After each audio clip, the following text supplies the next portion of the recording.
మన ప్రాంతం మన వార్తలు మీ లష్కర్ ఎస్సీబీ న్యూస్లో మరింత వేగవంతంగా ఏ రోజుకా రోజు వార్తా ప్రసారాలు. మీరు మా ఛానల్ సబ్స్క్రైబ్ చేసుకున్నారా? లేకపోతే ఇప్పుడే సబ్స్క్రైబ్ చేసుకోండి. సికింద్రాబాద్ కంటోన్మెంట్ బీజేపీ నాయకులకు సంబంధించి ఒక బ్రేకింగ్ న్యూస్ ఇస్తున్నాం.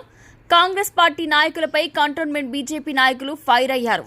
కంటోన్మెంట్లో కాంగ్రెస్ పార్టీ చేపట్టిన ఓట్ చోరీ సిగ్నేచర్ క్యాంపెయినింగ్ పై బీజేపీ నేతలు మండిపడ్డారు. కాంగ్రెస్ నాయకులు ఆడుతున్న డ్రామాలు హాస్యాస్పదంగా ఉన్నాయంటూ ధ్వజమెత్తారు. బీజేపీ ఓట్ చోరీకి పాల్పడితే అప్పుడు శ్రీ గణేష్ ఎందుకు గెలవలేదు అంటూ బీజేపీ నాయకులు ప్రశ్నించారు. కంటోన్మెంట్ నియోజకవర్గంలో జరిగే అభివృద్ధి అంతా దివంగత ఎమ్మెల్యే సాయన్న ప్రతిపాదన పెట్టిన వార్డుకు మంజూరైన స్పెషల్ ఫండ్ తప్ప ఎమ్మెల్యే శ్రీ గణేష్ ఒక్క రూపాయి కూడా తీసుకురాలేదంటూ బీజేపీ నాయకులు ఆగ్రహాన్ని వ్యక్తం చేశారు. ఏ నాయకులు ఏమన్నారో మీ లష్కర్ ఎస్సీబీ బ్రేకింగ్ న్యూస్ లో ఓసారి చూద్దాం. సుమారు భానుక నర్మదా మల్లికార్జున్ ఒక మహిళగా వచ్చి 7 నెలల 10,50,00,000 వర్క్ చేసింది. మళ్ళీ నువ్వేంటి పనులు చేసిన శ్వేతాపత్రం రిలీజ్ అయ్యి నువ్వు చేసినవన్నీ సాయనయ్యేవి. ఓట్ చోరీ క్యాంపెయిన్ కన్నా పేట్ మే చూరి క్యాంపెయిన్ చేయమను. అలా కడుపులో మండుతుంది. సిగ్నేచర్స్ ఎక్కువ వస్తాయి. ఇవాళ సిగ్నేచర్ క్యాంపెయిన్ అని బయటికి వెళ్ళినకే వాళ్ళకి సిగ్గుండాలా. మీరు ఇదే బీజేపీ టికెట్ కోసం 2 సార్లు మా సీనియర్ నాయకులకి ఏం పట్టుకున్నారో మీకు ఎరుక. ఎన్ని దినాలు తిరిగిరో చెప్పులు గసాంచిపోయి మా దగ్గర తిరిగి 2 సార్లు అవకాశం తెచ్చుకున్నారు. మరి అప్పుడు ఎమ్మెల్యే కాలేదు. ఓట్ చోరీ చేస్తే అప్పుడు ఎమ్మెల్యే అయ్యాడు కదా. అదేవిధంగా సికింద్రాబాద్ కంటోన్మెంట్ నియోజకవర్గానికి సంబంధించి బిగ్ బ్రేకింగ్ న్యూస్ ఇస్తున్నాం. కాంగ్రెస్ పార్టీ నాయకులు చేపట్టిన ఓట్ చోరీ సిగ్నేచర్ క్యాంపెయినింగ్ పై బీజేపీ నాయకులు స్పందించారు. ఏఐసీసీ ఇన్ఛార్జ్ సెక్రటరీ విశ్వనాథ్, జిల్లా కాంగ్రెస్ అధ్యక్షుడు, రాజ్యసభ సభ్యుడు అనిల్ కుమార్ యాదవ్, కంటోన్మెంట్ ఎమ్మెల్యే శ్రీ గణేష్లు భారతీయ జనతా పార్టీపై చేసిన వ్యాఖ్యలను తీవ్రంగా బీజేపీ నాయకులు ఖండించారు. ఓటు చోరీకి బీజేపీ పాల్పడుతుందంటూ కాంగ్రెస్ పార్టీ నాయకులు ఆరోపించడం సమంజసం కాదని ధ్వజమెత్తారు. ఓటు చోరీకి పాల్పడితే బీజేపీ నుండి 2 సార్లు ఎన్నికల బరిలో నిలిచిన శ్రీ గణేష్ ఎందుకు గెలవలేదంటూ ప్రశ్నించారు. ఇవాళ మేమందరము నిన్న జరిగిన కాంగ్రెస్ కుట్ర, కాంగ్రెస్ ఒక అవినీతి పాలనల వ్యతిరేకంగా మేము ఇవాళ వాళ్ళకి ఖండిస్తున్నాం. నిన్న చేసిన సిగ్నేచర్ క్యాంపెయిన్, వాళ్ళ సిగ్నేచర్ క్యాంపెయిన్ ఓట్ చోరీ, చోరీ సే చోరీ ఉప్పర్ సే మూజోరీ అన్నట్టు వాళ్ళు చేసేటి అన్ని దొంగ లెక్కలు. వాళ్ళకి ఒక విజన్ లేకుండే. ఇవాళ నరేంద్ర మోడీ గారి ఆయంలా ఇండియా ఒక వరల్డ్ లీడర్, ఇండియా ఒక వరల్డ్ రికగ్నైజేషన్ అయినది.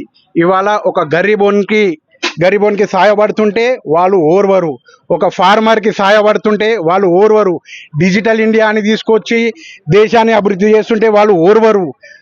ఇవాళ మన డిఫెన్స్ సెక్యూరిటీ స్ట్రెంగ్త్ అయ్యి టెర్రరిజంని డిస్ట్రాయ్ చేస్తుంటే వాళ్ళు ఓర్వరు. వాళ్ళ ఓర్వజాలని గుణం, వాళ్ళది కుట్ర గుణం.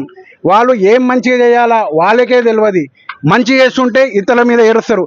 వాళ్ళకి నాదొక సూచన, వాళ్ళు ఓట్ చోరీ క్యాంపెయిన్ కన్నా పేట్ మే చూరి క్యాంపెయిన్ చేయమను. అలా కడుపులో మండుతుంది. సిగ్నేచర్స్ ఎక్కువ వస్తాయి. ఇవాళ సిగ్నేచర్ క్యాంపెయిన్ అని బయటికి వెళ్ళినకే వాళ్ళకి సిగ్గుండాలా. నేను వాళ్ళని హెచ్చరిస్తున్నా. ఇవాళ నరేంద్ర మోడీ అంటే ఉట్టి భారతీయ జనతా పార్టీ కార్యకర్తలకే కాదు, ఒక కామన్ మ్యాన్కి ప్రాణం చాలా. ఇవాళ నరేంద్ర మోడీ గారికి చోరీ అని పోతే ఏదన్నా కామన్ మ్యాన్ వాళ్ళ దౌడ పనులు వాళ్ళ కొడతాడని నేను వాళ్ళని హెచ్చరిస్తున్నా. ఇవాళ నరేంద్ర మోడీ మన భారతదేశం దిశ మారిండు. మన జీడిపి పెరిగి మనము వరల్డ్లో టాప్ 4th పొజిషన్లో పోయినాము. మనం ఫైనాన్షియల్లీ స్ట్రాంగ్ అయినాము. ఎకనామికలీ మన కొత్త రిఫార్మ్స్ వచ్చినాయి. మన ఇండియా ట్రెడిషన్ వల్ల పోతుంటే వీళ్ళకి కడుపులమంట. ఇవాళ శ్రీ గణేష్ గారు మా ఇంటికి వచ్చి మా ప్లేట్లో తిని ఇవాళ మమ్మల్నే కడుపులో తంతుండు. సిగ్గుండాల శ్రీ గణేష్ గారికి రెండు సారి బుద్ధి తక్కువై వచ్చిండు. భారతీయ జనతా పార్టీ ఓట్ చోరీ అంటున్నాడు. బుద్ధి ఉండాలా. మళ్ళీ 2 సారి కంటెస్ట్ చేసినప్పుడు ఓట్ చోరీ చేసిన అయితే నువ్వు ఎందుకు గెలవలే? నువ్వు చేసినావు చోరీ. నువ్వు 2,000 రూపాయల ఇంటికి ఇచ్చి నువ్వు గెలిచినావు. నువ్వు దొంగవి. ఇవాళ 2,000 ఓటు బయట కనిపిస్తలేదు, కానీ నువ్వు కనిపిస్తే అందరూ 2,000 రూపాయల ఎమ్మెల్యే వచ్చారని చెప్తారు. నువ్వు ఓటుకి గెలిచినావు. మీ నాయకుడు రేవంత్ రెడ్డి ఓట్కి నోట్ దొంగ కేసులో దొరికితే నువ్వు ఇక్కడ 2,000 పంచి నేను సాక్ష్యాన్ని నిరూపించుకున్న దొంగవి నువ్వు. సో ఇవాళ నరేంద్ర మోడీ గారి ముందు ఏమని అనే ముందు నీది నువ్వు చూసుకోవాలా. నరేంద్ర మోడీ గారికి కానీ భారతీయ జనతా పార్టీకి కానీ ఏమనంటే ఎట్లుంటుంది అంటే ఆకాశం మీద చూసి ఉంచుకున్నట్టు ఉంటుంది. మంగళవారం కాంగ్రెస్ పార్టీ నాయకులు బాలంరాయి చౌరస్తాలో ఓట్ చోరీ సిగ్నేచర్ క్యాంపెయినింగ్ నిర్వహిస్తే బీజేపీ నాయకులు అన్నానగర్ చౌరస్తాలో కాంగ్రెస్ కు వ్యతిరేకంగా నినాదాలు చేశారు. విలేకరుల సమావేశాన్ని కంటోన్మెంట్ బీజేపీ నాయకులు ఏర్పాటు చేశారు. అసెంబ్లీ కన్వీనర్ విజయానంద్, రాష్ట్ర కార్యవర్గ సభ్యుడు భానుక మల్లికార్జున్, రాష్ట్ర council member Kiran Kumar, ward అధ్యక్షుడు ప్రవీణ్ కుమార్, సచిన్ కంకే, అరుణ్ కుమార్, పవన్లతో పాటు సీనియర్ నాయకులు జైనపల్లి శ్రీకాంత్, శ్రీధర్ రెడ్డి, శంకర్లతో పాటు పలువురు సమావేశంలో పాల్గొని కాంగ్రెస్ పార్టీ నాయకుల తీరుపై ఆగ్రహాన్ని వ్యక్తం చేశారు.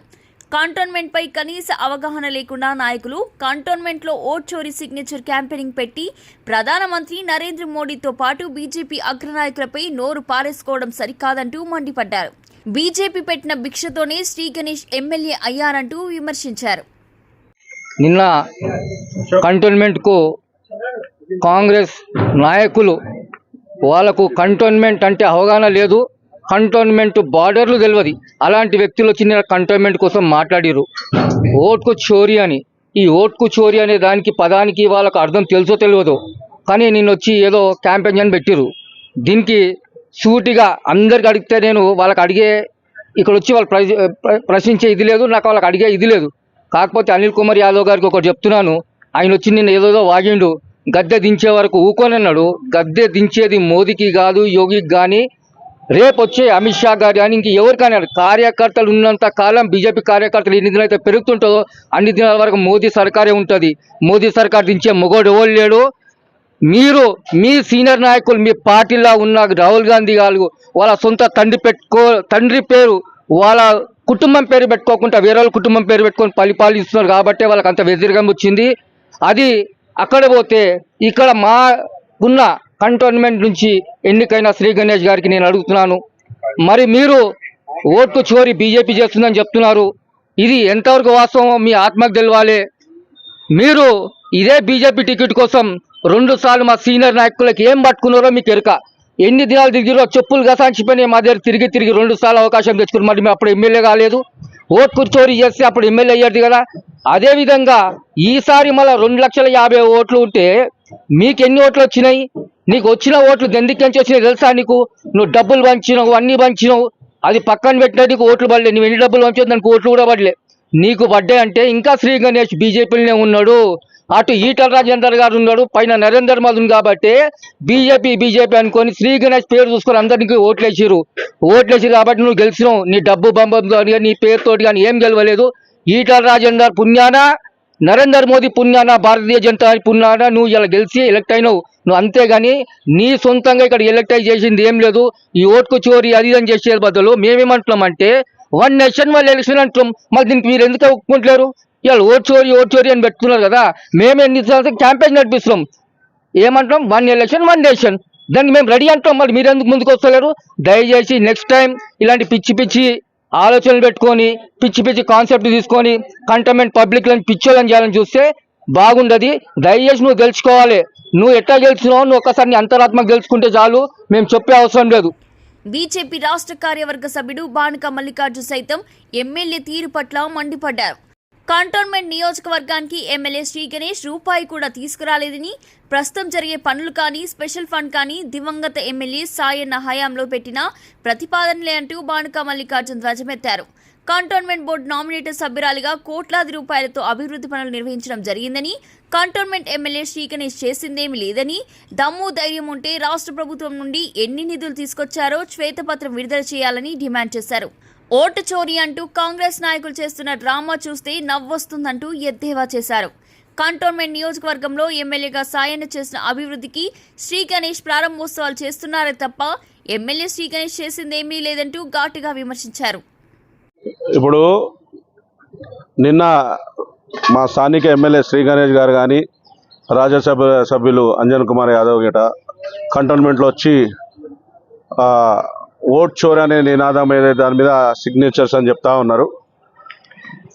మీకు తెలియదా రాజకీయంలో ఉన్నటువంటి నాయకులు మీరు ఇద్దరికిట ఆ రోజు 2014లో భారతీయ జనతా పార్టీకి 282 సీట్లు వచ్చినాయి. అంటే మ్యాజిక్ ఫిగర్ కన్నా 10 ఎక్కువ సీట్లు వచ్చినాయి. అదేవిధంగా మళ్ళీ 2019లో 303 సీట్లు వచ్చినాయి. 303 సీట్లు అంటే మ్యాజిక్ ఫిగర్ కన్నా 31 ఓటు ఎక్కువ వచ్చింది. ఏది మెంబర్ ఆఫ్ పార్లమెంట్. మొన్న అబ్కీ బార్ 400 పార్ అనే నినాదము 1 సంవత్సరం నుండి ప్రజలలో తీసుకుపోయినాం. అబ్కీ బార్ 400 అనే నినాదంతో పూర్తిగా మేము మాట్లాడుతుంటే ప్రజలు గిట్ట మాకేస్తారు అనుకున్నాం. కానీ కొంత దుష్ప్రచారము, అబద్ధాల హామీల వల్ల మాకు 240 వచ్చినాయి. మళ్ళీ ఇక్కడ మీకు బుద్ధి లేదా? ఓటుకి చోరీడా జరిగింది. ఇప్పుడు నీకు ఓటుకి చోరీ జరగాలంటే మేము 400 ఫిగర్ దాటుతాం కదా. మళ్ళీ మాకు 400 ఫిగర్ దాటకుండా 240 వచ్చినాయి. ఇవాళ మ్యాజిక్ ఫిగర్ కూడా మేము దాటలే. మా మిత్రపక్షమైన ఎన్డీఏ సపోర్ట్ తీసుకొని గవర్నమెంట్ నడిపిస్తున్నాం. ఇక్కడ క్లియర్గా అర్థమవుతుంది కదా మీకు. కాబట్టి ఈ నినాదం అనేది మీరు వెనకకి తీసుకోవాలి. రెండోది, మన ఎమ్మెల్యే గారు అడుగుతున్నారు ఇక్కడ కంటోన్మెంట్లో నామినేటెడ్ తోటి నడుస్తూ ఉంది అని. అది నీకు దిగిట తెలుసు కదా గణేష్ గారు. ఇక్కడ ఒక అంశము 2 అంశాలతోటి ముడిపడి ఉంది కంటోన్మెంట్. ఒకటేమో విలీనం జిహెచ్ఎంసీలో, రెండోదేమో కొత్త యాక్ట్ ప్రకారం. ఈ రెండుటి మధ్యలో ఇంకా ప్రభుత్వం ఏ నిర్ణయం తీసుకుంటలేదు. ఈ పార్టీకి కొన్ని అక్కడక్కడ మున్సిపాలిటీల గిట్ట కలిపినాయి. మొన్న పార్లమెంట్ గిట్ట క్లియర్గా చెప్పినారు ఏమని, అయ్యా ఇగో ఇది సంగతి, మేము మర్జింగ్ ప్రాసెస్లో గిట్ట ఉన్నామని చెప్పి డైరెక్ట్ మంత్రి గారు చెప్పిళ్ళు. తర్వాత ఎంతో అభివృద్ధి చెందుతుంది. నువ్వు వచ్చిన ఈ వన్ ఇయర్ చేంజ్లో చూడు, నువ్వు సుమారు బానుక నర్మదా మల్లికార్జున్ ఒక మహిళగా వచ్చి 7 నెలల 10,50,00,000 వర్క్ చేసింది. అంతకుముందున్న మెంబర్ గిట నువ్వు వచ్చిన తర్వాత తను ఒక 5 కోట్ల వరకు, అంటే 15 కోట్ల పనులు అయినాయి నువ్వు వచ్చిన తర్వాత. మళ్ళీ నువ్వేంటి పనులు చేసిన శ్వేతపత్రం రిలీజ్ అయ్యి నువ్వు చేసినవన్నీ సాయనయ్యేవి ఏది కాదు. నువ్వు అక్కడ ఎక్కడో చేసిన ₹1 కోటి సిమెంట్ రోడ్డు వార్డ్ 7లా, అది సాయన ఫండే. సాయన ఉన్నప్పుడు శాంక్షన్ అయింది. ఇప్పుడు వేసే బోర్లన్నీ గిట అవన్నీ సాయన శాంక్షన్ అయినాయి. అంతెందుకు నిన్న వేసిన ఎల్ఐసి కాలనీ 35 లక్షలు గిట గత ప్రభుత్వందే. ఇవాళ ఏదో స్పెషల్ ఫండ్ వస్తుంది, లోటాఫీస్ ఫండ్ ఏం లేదు, అంతా డూపే. ఏమున్నా ఇంకా ఈయన ఫండ్ ₹1 రిలీజ్ కాలే. ఇక ఆ డబుల్ బెడ్రూమ్లు ఉన్నాయి. కొద్దిగా డబుల్ బెడ్రూమ్లు అది మీరు టైంపాస్ చేస్తున్నారు. కొద్ది వినాయకులు, మహంకాళి పండుగలు అక్కడక్కడ తిరిగి పేపర్లు వస్తున్నారు తప్ప అభివృద్ధి ఏం లేదు. ఇక డబుల్ బెడ్రూమ్ అంటే గతంలో ఉన్న ప్రభుత్వము వాళ్ళు చేసిన అవకతవకలు కప్పిపుచ్చుకుందానికి వాళ్ళు చేస్తుంటే మళ్ళీ మీరు అందులో ఏమన్నా మిగులుతుందని చెప్పి మీరు చూస్తున్నారు డబుల్ బెడ్రూమ్లలో. అంతే తప్పగా నువ్వు అందులో చేసింది ఏం లేదు. నిజమైన లబ్ధిదారులకు వస్తలేదు. మీ వాళ్ళకి మీ దాంట్లో ఇళ్ళమని చూద్దామని మీరు చూస్తున్నారు, గతంలో వాళ్ళు చూసుకున్నారు.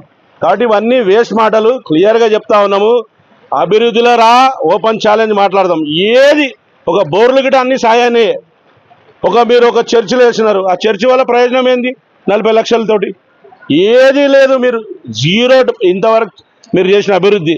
కాబట్టి మళ్ళీ గణేష్ గారు ఇప్పుడు మా శ్రీకాంత్ గారు చెప్పినట్టు గతంలో 2 సార్లు నీకు రాజకీయ భిక్ష పెట్టింది భారతీయ జనతా పార్టీ, అది మర్చిపోవద్దు. ఆ భారతీయ జనతా పార్టీలో వచ్చిన ఓట్లను చూసుకొనే మిమ్మల్ని రేవంత్ రెడ్డి గారు పిలిచినారు. మీ సొంత బలం అనుకుంటున్నారేమో, చూసినారు కదా. మళ్ళీ అన్నీ వచ్చినాయి, మీరు పోయినా అన్నీ వచ్చినాయి, మాకు ఇంకొక కొన్ని ఎక్కువనే వచ్చినాయి. కాబట్టి మీరు మాట్లాడే ముందు నామినేటెడ్ది అది కాదు, అది జరిగే నువ్వు ఆల్రెడీ నిన్న డిఫెన్స్ మినిస్టర్ గిట్ట అడిగినారు. మీరు ఎన్నిసార్లు లెటర్ ఇచ్చినారు మీకే తెలియదు. అది ప్రాసెస్ ప్రకారం అవుతుంది. కాబట్టి నామినేటెడ్ విషయంలో ఇంకోసారి మాట్లాడకండి. ఇలా నామినేటెడ్ ఉన్నందుకే ఇలా 15 కోట్ల రూపాయలు ఖాళీ 1 ఇయర్లో డెవలప్ అయింది. కాబట్టి నెక్స్ట్ టైం చెప్తా ఉన్నాం, ఈ ఓటీ చోరీ నినాదం ఇవన్నీ దుకాణం బంద్ చేయండి. డెవలప్మెంట్ మీద మీరు చేసేదానికి మేము ముందుకు వస్తాము, మీకు సహకరిస్తామన్నాం. కానీ ఈ మాటను మాత్రం మీరు ఇమీడియట్లీ వెనుకకు తీసుకోవాల్సిందే కోరుతా ఉన్నాం. తెలంగాణ రాష్ట్రంలో కాంగ్రెస్ పార్టీ మొదటి ఓటు చోరీ సిగ్నేచర్ క్యాంపెయినింగ్ ను కంటోన్మెంట్ బాలంరాయిలో చేపట్టడంతో బీజేపీ నాయకులు ఓటు చోరీ సిగ్నేచర్ క్యాంపెయినింగ్ ను తిప్పికొట్టేలా కాంగ్రెస్ నాయకులపై ఎదురుదాడికి దిగారు. వార్డు నాయకులతో పాటు సీనియర్ నాయకులు పాల్గొని కంటోన్మెంట్ ప్రజల్లో చైతన్యం తీసుకురావడంతో పాటు కాంగ్రెస్ పార్టీ ప్రయత్నాలను తిప్పికొట్టే ప్రయత్నాలు మొదలుపెట్టారు. కంటోన్మెంట్ ఎమ్మెల్యే శ్రీగణేష్ ను టార్గెట్ చేసిన బీజేపీ ఆయనపై తీవ్ర స్థాయిలో మాటల తూటాలతో ధ్వజమెత్తారు. जिंदाबाद भारतीय जनता पार्टी जिंदाबाद बीजेपी जिंदाबाद बीजेपी మన ప్రాంతం మన వార్తలు మీ లష్కర్ ఎస్సీబీ న్యూస్లో మరింత వేగవంతంగా ఏ రోజుకా రోజు వార్తా ప్రసారాలు. సికింద్రాబాద్, సనత్ నగర్, కంటోన్మెంట్ ప్రాంతాల్లో జరిగే వార్తలను ఎప్పటికప్పుడు వీక్షించండి. మీరు మా ఛానల్ సబ్స్క్రైబ్ చేసుకున్నారా? లేకపోతే ఇప్పుడే సబ్స్క్రైబ్ చేసుకోండి.